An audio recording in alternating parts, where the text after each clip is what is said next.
Karena tidak ada orang bisa besar dan melakukan hal-hal besar tanpa ada perjuangan, dan tidak ada perjuangan yang tidak menuntut pengorbanan.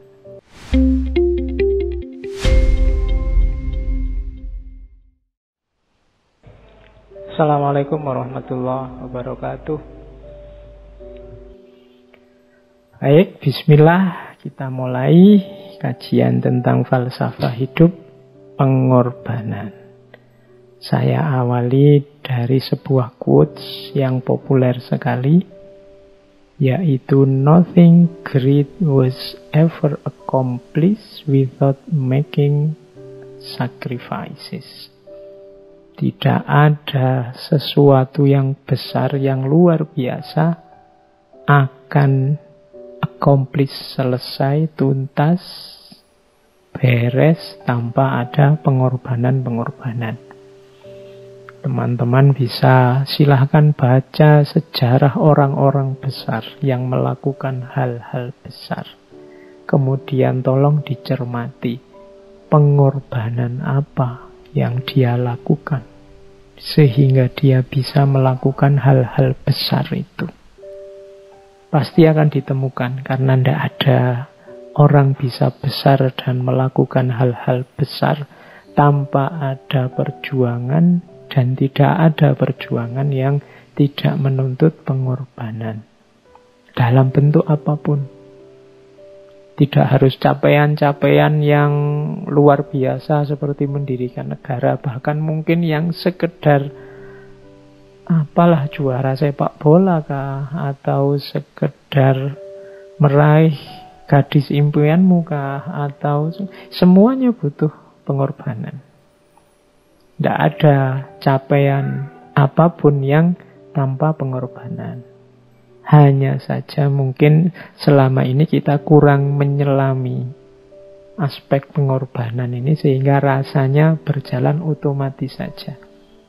Kurang strategis, kalau bahasa saya di depan tadi, kita mungkin kurang tahu ilmunya tentang pengorbanan ini. Makanya malam ini ayo kita belajar sehingga pengorbanan yang kita lakukan cocok, pas, tepat guna untuk kehidupan kita.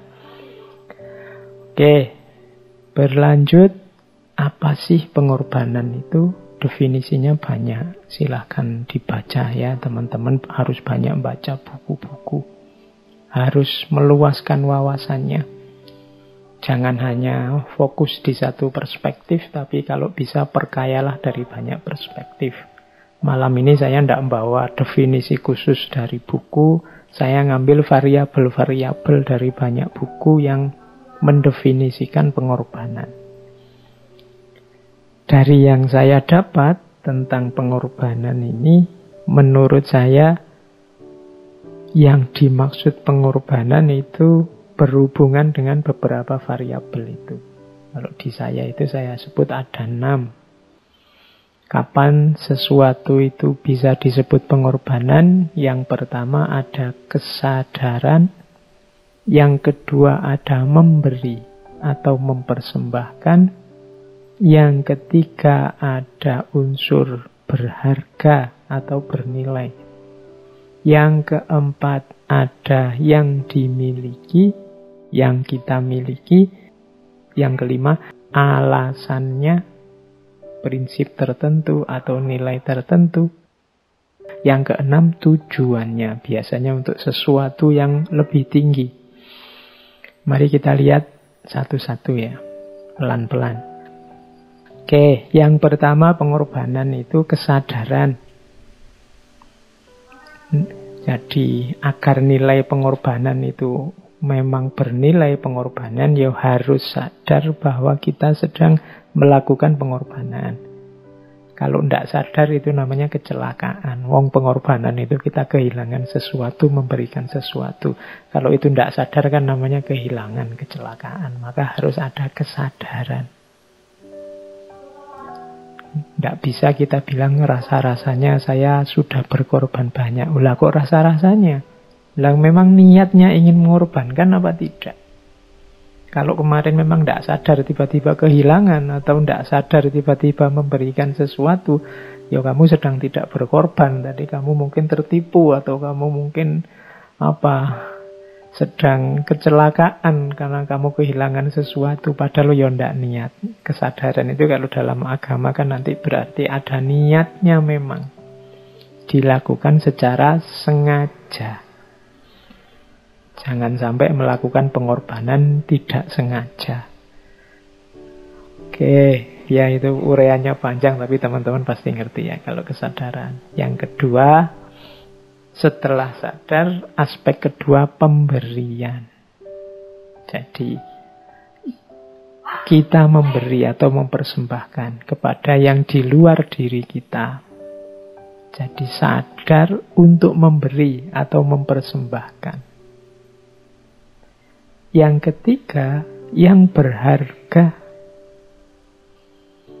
Kalau tidak berharga, ya namanya bukan pengorbanan, tapi mungkin kamu sedang buang sampah, bersih-bersih, yang tidak kamu suka, yang kamu berikan itu bukan pengorbanan. Makanya ada ayat yang menyatakan lan tanalul birra hatta tunfiqu ma tuhibbun. Belum termasuk kebaikan kalau kamu belum memberikan atau mempersembahkan apa yang kamu sukai. Pak, saya rajin sedekah kok Pak. Saya setiap tahun sekali mensedekahkan bekas-bekas baju yang saya tidak suka. Wah, ya itu sedekah ya, tapi pengorbanan mungkin tidak. Wong ya kamu sudah tidak suka kan berarti mau kamu buang. Mau kamu singkirkan. Nah, iya ada pahalanya insya Allah wong sedekah, tapi tidak termasuk pengorbanan. Kebaikannya kurang besar, tetap baik. Tapi baik yang sejati, yang lan tanalul birra tadi, harus yang tunfiqu ma tuhibbun. Jadi engkau berikan yang engkau sayangi, engkau cintai. Barang ya maksudnya. Oke. Jadi sadar memberi yang berharga. Makanya korban itu ya binatang-binatang yang secara mudahnya termasuk yang berharga. Zaman Nabi kan ini binatang ternak yang manfaatnya banyak. Sapi, kambing, onta, itu kan dipandang berharga. Terus yang keempat, yang kita miliki pastinya ya. Tuh, jangan mengorbankan miliknya orang lain, kamu tidak punya hak. Itu namanya ngambil miliknya orang lain. Yang milikmu sendiri yang berharga, berikanlah. Jangan hanya nyuruh orang memberikan yang berharga, ya kamu sendiri harus memberikan. Itu namanya pengorbanan.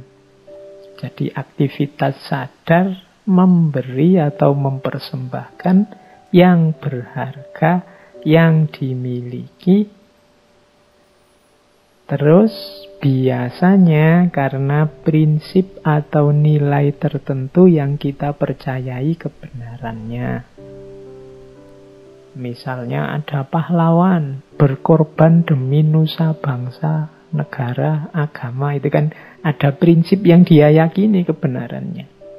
Daripada orang Indonesia, saudara-saudaraku ini hidup terjajah, aku yang berjuang. Biarlah aku yang dipenjara, biarlah aku yang dipukuli, biarlah aku korbannya, tapi nantinya orang-orang akan bahagia. Ada prinsip yang diyakini. Atau prinsip perintah agama. Aku percaya bahwa Allah itu maha tahu tentang yang terbaik untukku dan Allah menyuruhku berkorban, maka aku berkorban. Nah, itu berarti ada prinsip di balik itu. Prinsip ini penting biar menguatkan kesadaran tadi. Biar kalau orang tanya, kenapa sih mas harus berkorban, kamu bisa jawab. Kenapa? Ada dasarnya. Mengapa sih kamu kok sampai segitunya berkorban untuk calon istrimu itu? Kan kamu kalau gini kan bisa jawab kalau kamu ada prinsipnya. Ya karena saya cinta padanya, karena aku suka padanya, biar dia tetap dekat dengan aku dan seterusnya. Itu berarti ada prinsip atau nilai yang diperjuangkan. Selain prinsip atau dasar, ada juga biasanya tujuannya. Tujuan yang tentunya lebih tinggi dari yang dikorbankan tadi. Biasanya ada itunya, meskipun tidak selalu sebenarnya. Tujuan itu gini, kalau kita ingin bakar sampah, guru saya pakai ilustrasi begitu, kita kan butuh korek. Bakar itu kan butuh api, tapi kita harus punya modal. Kita mengorbankan api juga lewat korek api. Korek api ini sebenarnya sudah api, tapi kita korbankan untuk mencari api yang lebih besar, untuk tujuan yang lebih tinggi. Kita tadi misalnya sama calon istri atau calon suami mengorbankan waktu, mengorbankan tenaga, bahkan mengorbankan modal, uang untuk neraktir, untuk macam-macam. Kamu kan punya target lebih tinggi, biar dia tetap mau terus sama aku misalnya. Nah, itu target yang lebih tinggi. Jadi, kalau agama mencari ridhonya Allah, mencari sayangnya Allah, mencari kedekatan dengan Allah, itu kan tujuan yang lebih tinggi. Apalah artinya seekor kambing, apalah artinya seekor sapi, demi yang maha segalanya. Itu berarti ada tujuan yang lebih tinggi.